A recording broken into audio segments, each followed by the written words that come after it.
Okay, so what happened that time? I don't know. Skype was like, oh, you want to start Skype? Okay, let me start Skype.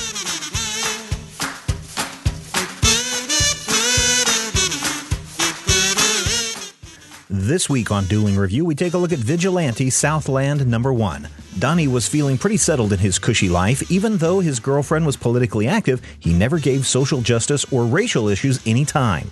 So, when Dory discovers something she shouldn't have and ends up dead, no one expects Donnie to be the guy to carry on her work. But that's exactly what he does, putting on a mask and taking to the streets. He soon finds himself tangled in family history, political conspiracy, and a plot that goes far deeper than he ever imagined. All right, Vigilante Southland. What's going on with this book? So it's a comic book. Apparently it is, because it has pictures and words, but I'm not sure that the first issue tracks correctly. I definitely agree with you in terms of just the plotting and the way everything comes together. It feels like we should, on these first pages, it feels like we should know something. Like the implication is that somehow we've seen this character before, or as a reader, it feels like the writer feels like we should know. Well, I know we're getting a bit of a flashback, right, where we're having the guy do his thing, and then we flash back to his girlfriend, wife, whatever she is, right? Getting murdered because she's actually the vigilante, right? But there's a lot of stuff going on in this story that, on one page, there he is, full dreadlocks and everything. Girlfriend dies. Next shot, he's all shaved. Yeah. Everything's cleaned up, hair shaved off, et cetera, et cetera, et cetera. Everyone says they're sorry. Then the next panel, he goes to his, dad. The next page, he's at his dad's place. And he's like, Dad, I need to know what's going on. Something, because his dad's a ne'er-do-well, apparently. And then the very next panel, the next page, they're out busting up the streets like a team together, when just the previous page that he was saying, I don't want anything to do with you. And his dad's like, listen, young tiger. I don't know. It's just really weird. And then like the scene where he's harassing the junkie, and he holds up. I mean, we saw previously that he discovers his girlfriend or wife's Dory's costume and her electrified mace star things, meteor whip, I think. But when he's harassing the junkie, he holds up something that looks like a rope, but you don't see the morning stars attached to the end, so you don't even know what he's holding up. And then his dad's like, oh, so you've been practicing with those things. It's like, how much time has passed? Yeah, at one point there's a caption that says later.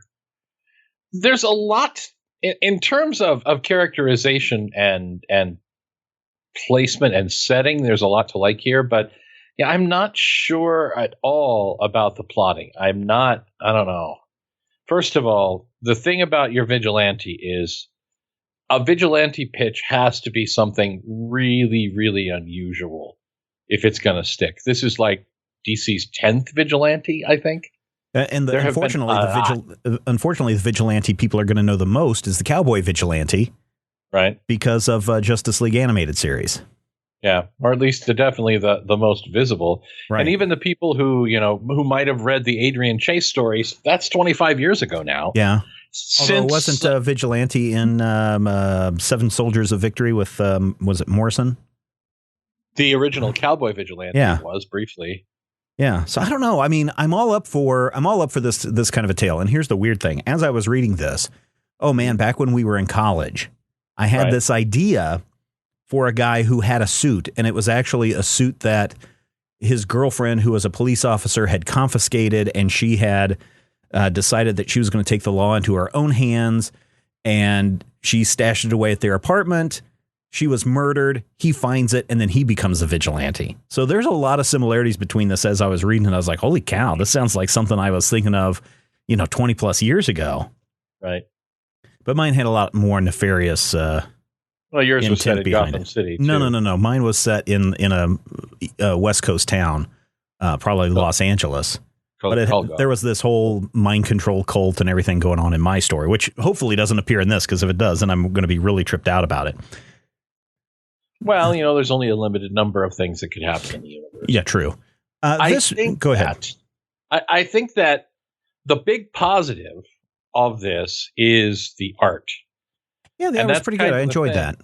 It feels like there are conscious attempts by the artist to try and give us visual cues to things that may not necessarily be in the script. And I know that that's me definitely projecting, but it kind of feels like we're dealing with someone who maybe isn't used to plotting everything in terms of a 20-page comic, working with an experienced artist, Elena Casagrande, who is very good at putting these things onto the page. So, I mean, it looks good, and it definitely has a gritty feel, and I think it's going to appeal to the people who are into that whole kind of make your own Batman thing that isn't Batman. Yeah. That gritty sort of street level fighting thing.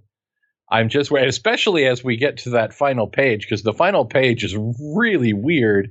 He's walking. He's like, okay, I'm going to go check this out. All right. Somebody can ID him. You stay here. Okay, fine. And he walks up. And then we cut to this huge wide shot and an building explosion. Yeah. And I'm like, we don't have an establishing shot of the building before we see it explode. So at this point, I'm like, wait, did I miss a page? We see him walking up the stairs. We see him walking upstairs, but what are they attached to? Yeah. We don't know. Well, presumably the building, but yeah, I don't know. I understand that, but presumably. I don't know. There's something about this that this week on Zag on Film, we're watching Shaft, and we're talking about blaxploitation and what the positive aspect of the blaxploitation, at least the original blaxploitation films, Shaft being the most popular one that kicked off everything else that eventually devolved into the bad areas of blaxploitation. But this one seems to kind of want to pick up in the mid-range of trying to say something about young black man, but at the same time reinforcing negative stereotypes about the young black man in this thing. And that's the thing that just seems really weird about it. And so I've been thinking a lot about the blaxploitation films, and because we'd watched Shaft and we had an interesting discussion about it. But it just seems it seems rather weird. This book kind of fits in that middle ground of the positive and the negative things about that genre. I can definitely see that. I think my big complaint about this is that, and this is industry-wide, not necessarily just DC or even just this issue, there's now a first issue formula that goes start in media res with a fight, have something happen, and then flashback and tell the character's origin, how they got to this point. And it does not serve this story well. No, I don't think so either. I understand why they did it, because they wanted to get, otherwise, if they didn't do the flashback, there would be nothing up front. There would be no appearance of the Vigilante in this issue. And it gives you a way to go, here's some really good stuff up front. Now that you're with us, come with us on this journey. And it's not a technique that is 100% flawless, first of all. And it's not a technique that I feel like needs to be hammered home so often. I mean, tons and tons of, I would say maybe more than 50% of the New 52 books did this. They start with, and here's a story, and a literal record scratch. I bet you're wondering how I got in this situation. Yeah. Metaphorically speaking, anyway. It just, I don't know. I was not as bothered by the possibility of negative stereotypes for a couple of reasons. I did a little bit of homework on the writer. Okay. And the writer Gary himself, Phillips. first of I was concerned. Gary Phillips. I was concerned because I'm like, man, if this came out of the standard enclave at DC or Marvel, I'd be worried. Gary Phillips is actually from this part of the country. He is an African American. He's based this character partly around his son. Okay. So I'm like, I'm a little more comfortable on that territory, simply because it's not like, I hate to throw out the name like this, but it's not another Brian Bendis take on a person of color. So at that level, it really did help me kind of smooth out what felt like some rough edges with the interaction of this father and the son, and the possibility, and he is smoking marijuana early in the story. Right. And just playing basketball all day, and his girlfriend's, chastising him for just sitting on the couch, getting high and playing basketball and not doing his job, which apparently he's a janitor at the college, because he used to be a basketball star who, washed out overseas. And his father seems to be some sort of mobbed up criminal guy. Yeah. Well, at least he owns a nightclub with, I don't know. Some bad connections. I mean, to me, it doesn't matter. Yeah. Okay. So if the writer is basing this on his son, yeah, I can see where you're coming from for that. But for the reader who's not going to go out and do research on the author, this just comes off weird. And I'm not saying it's bad. I'm not going into the blaxploitation thing. I'm not saying that this is bad. It just had me thinking about that because it's on my mind. But there's just some. The problem is there's a lot of awkward transitions and things going on in this story that made me going, I really cannot track how this story is supposed to flow. It feels like there's a lot of moments in the story that are meant to be very powerful, but don't feel like they have the legwork behind them to make them so. Because we see a very brief scene where Dory is running around in what seems to be a vigilante uniform. Right. But it's done so quickly and it's so dark that we don't even have a full confirmation. I can't tell you if it is a vigilante uniform or just something with stripes on it. True. Except we've seen the costume at the beginning of the issue, and we know the boyfriend finds it in her box of things. Well, her costume is not the costume that he's wearing at the beginning of the issue, because she has centered V's and his are all off center. Maybe he didn't put his costume on. Or maybe he had to adjust it because she's smaller. I don't know. Yeah, I'd be interested in seeing more of this. This is a 6-issue mini? Yeah, it's a 6-issue mini series. And surprisingly, this is not out of Vertigo Comics. This has the DC Comics imprint on it, which is interesting because it does show the marijuana use. It does have some strong language in it. And I was like, wow, for a DC Comics imprint to have this, that's pretty interesting.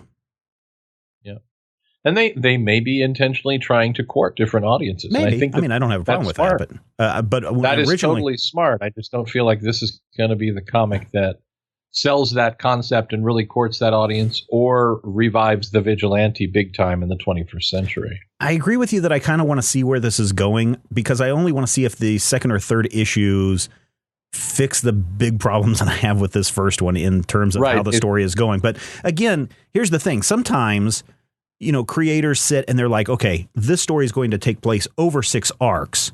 And so I'm structured. I'm not saying this is how this writer did it, but I'm going to structure my story so that, you don't hit, the first arc until the end of issue 1. And then everything doesn't make sense until issue 4. And then we have our conclusion by the time we hit issue 6. And they're really writing it as one giant story over, 122 pages. Grant Morrison does this a lot, and it's when you're reading the individual issues, you're like, this doesn't make any sense. But then by the time you're concluding it, you're like, oh, this is brilliant. Or if you read it all in one go, it's like, this makes so much sense. In the end. Yeah. And I'm kind of wondering if that's what's going on here as well, because even when you're reading serialized stuff, by writers that we know that we can just throw out there, even though it may be a 6-issue arc, each chapter has its own beginning, middle, and end. And this one just didn't feel that way to me. It felt like, I don't know. I want to read more just to see if it makes more sense. To see if there are continuations of story beats or bits of business in here, to where it's not a question of unskilled writing, but a question of not breaking it up appropriately for the 20-page format. Which I agree with you. I do. I will give this, based on this issue, I would give it 3 issues. Oh, you would give it 3 issues? Okay. I'd give it 3 to get its act together, because you figure issue 1, the big debut, they have to do a lot of establishing. Issue 2, we're going to see some, major whatever it is. We're going to get a little bit of the thing. By issue 3, we usually have a feel for whether it's a secret in the sense of, oh my God, what terrible thing lies at the center of the House of Secrets, or season 2 of Lost. Right. And that really is going to be kind of the turning point for me, is not necessarily, do I like this character or what is this character doing, but is this story going to be coherent? Is it going to be cohesive? Something that puts the vigilante at a point where, if he is, and he seems to be at least a remote part of the DC universe, if he is somehow, drawn into Teen Titans or drawn into Outsiders or drawn into whatever down the line, are they going to just ignore this and retcon it like they have so many 6-issue minis in the past? I like the character of Donnie. I want to see his story, and I like the mysterious mother-in-law, Dory's mother, who apparently knows all the answers and is keeping some secrets of her own. I kind of dig that, but you're right.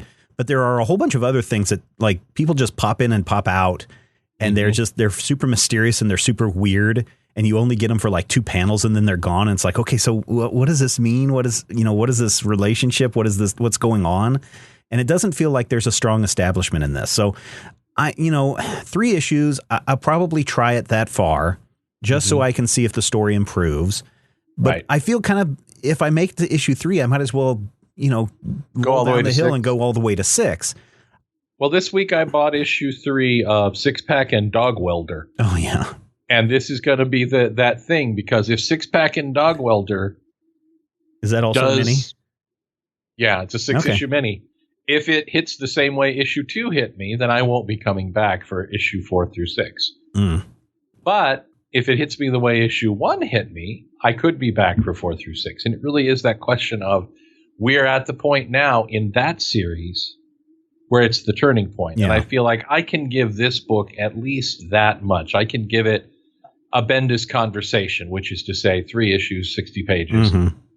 Well, I like the fact that we're getting I like the fact that we're getting a hero in Los Angeles, or at least in the Southland. I like that. I like that setting.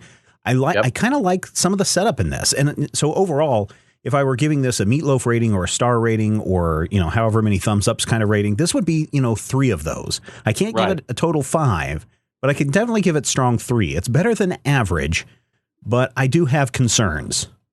I would go 55 to 60% of any given rating measure. So that would equate to, on our 5 stars from the website. No, that would be a D. That would be a C+. A B-, actually. Well, not a B-, but it would be in there where, 3 out of 5 stars, 3 slices of meatloaf. It's definitely something that I want to know what it is. I want to know more about it. But the way this issue is presented makes me worry that the delivery of that information and that additional story is going to be more frustrating than the payoff of reading the book. Does that make sense? Yeah. Well, I hope it does have a conclusion. I hope it doesn't get to you found Mr. Big and then suddenly... Write DC Comics if you want to see more of Donnie as the new Vigilante. Yeah, I kind of feel that that's how it's going to be. It's like, I've met Mr. Big, I've become Vigilante, the series has ended, but Mr. Big is still out there and I must continue the fight with nothing ever resolved. I mean, this, I guess, and this is probably a bad example, but I guess I don't see Donnie as upset over the loss of his girlfriend/wife in this piece. As you'd expect to be. Yeah, I mean, I almost feel that he would be like, what's his name in Lethal Weapon kind of upset. Not like suicidal kind of stuff. This feels like super angry. John Wick upset. This feels like I am now prepared to F up some people. I'm going to go dig up my basement for my buried gold. You killed my dog, now prepare to die. Yeah. I enjoyed John Wick. I didn't, but it's another story that has its moments, but the delivery mechanism of the good parts was such that I didn't want more of that delivery mechanism, no matter how much you got to the end of that and felt, okay, I am satisfied that he killed the little Russian goober. And I hope, that this story avoids the pitfalls of that. So, Yeah. So I guess the listeners like the suit. The suit looks cool. I like it. I like the Morningstar things. I like the offset V's because Vigilantes have been coming around for, there's like 5 new Vigilantes since Adrian Chase who all have the V motif in their costume and have tried to channel that Adrian Chase black and white uniform that was so epic. And it's hard. And this one manages to do something new and something good with it. And the best part is the V's are subtle. Yeah. To where they might not even be V's at all. It may just be a chevron pattern built into a jacket, and that's great. So you think this is more Adrian Chase adaptation than just trying to continue on from the Saunders version? there are elements of both Adrian and Greg Saunders in this. Have there been of any of the other ones? Mm-hmm. Oh, wait a minute. Here we go. What is the name of the girl? What is the name of the girl in this series? We know it's Dory, but what's her last name? I don't know. I'm looking here on the wiki. Dorian Chase, the most recent Vigilante, appeared in Nightwing 133 to 137. Oh, but this is a guy. That's a guy. Yeah. Yeah, Dorian Chase was a dude. Let's go to the page where she dies, dude. I don't know if it says her last name because they're just Dorian Smallwood. Oh, Smallwood. Okay. Yep.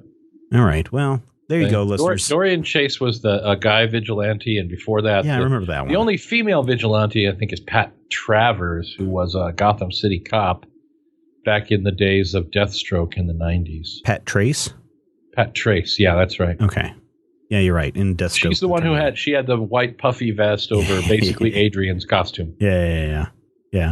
No, I dig the Vigilante original costume. Yeah, I dig that. It's kind of cool with the ski goggles and everything. But yeah, the black and white with the red and blue outlay, just amazing. Mm-hmm. And of course, it's Perez drawn, which means he spends a lot of time in shadows where all you see are the white outlines. Yeah. Yep. All right, listeners, there you go. There's a look at Vigilante Southland #1. Kind of mixed reviews. You might want to go check it out yourself and maybe support it. It is something very different. Again, I was surprised it was not a Vertigo comic. Yeah. All right. Coming out next week from Dark Horse Comics, we have Alistair and Adolf hardcover. I think that's the Alistair Crowley and Adolf Hitler story, if I'm not mistaken. You also get a Muhammad Ali hardcover next week and Witcher 3 Wild Hunt figures, all from Dark Horse Comics. DC Comics has Aquaman #10, Batman #10, Catwoman Election Night #1. Oh, yeah, just in time for the election. What? Yeah, Catwoman Election Night #1. Cyborg #4, Flintstones #5, Green Arrow #10, Green Lanterns #10, Nightwing #8, Shade the Changing Girl #2, and Wonder Woman 75 box set, 75th anniversary box set. That's a $50 collection if you want to grab that. I know nothing else about it beyond the title. There's also a Teen Titans The Silver Age Omnibus hardcover volume 1 that is $100, which might be worth picking up.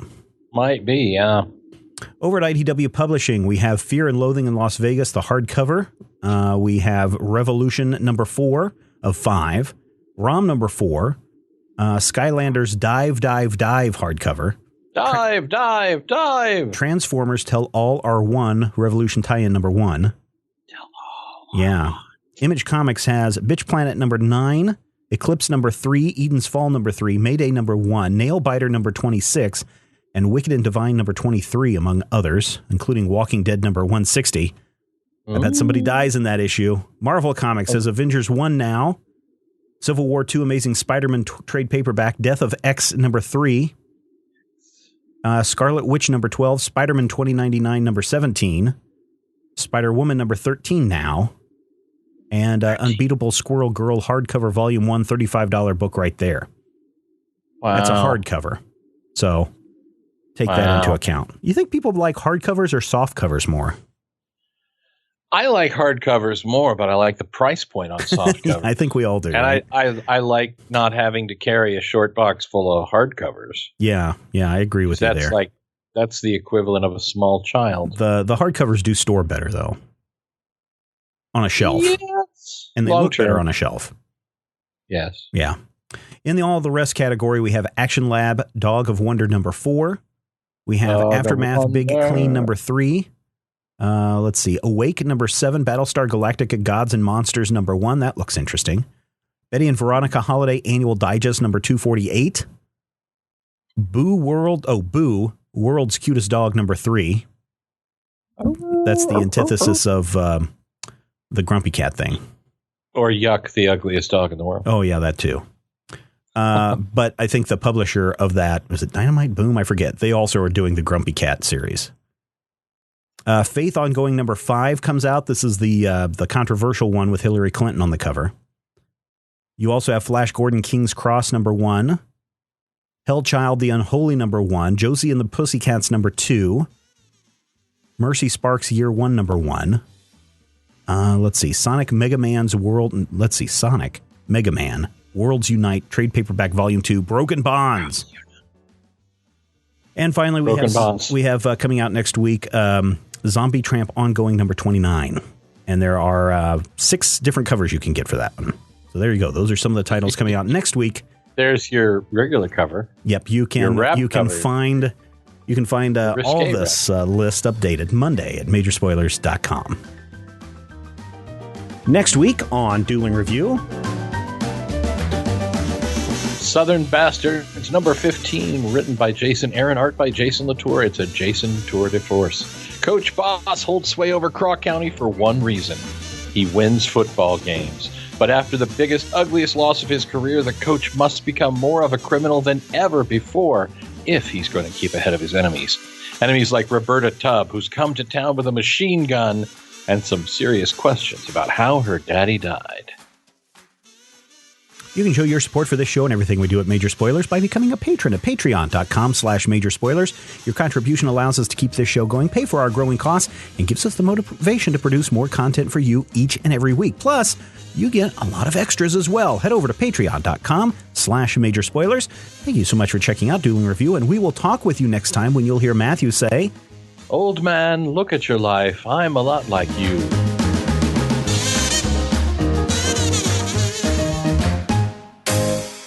This podcast is copyright 2016 by Major Spoilers Entertainment, LLC.